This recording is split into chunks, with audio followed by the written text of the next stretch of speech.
Boa tarde. Olha quem vem vindo lá.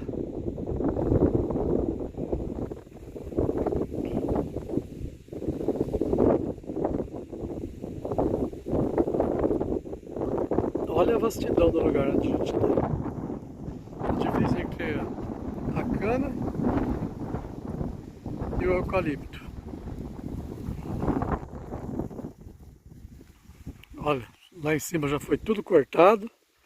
Aqui para baixo também. E agora estou recolhendo.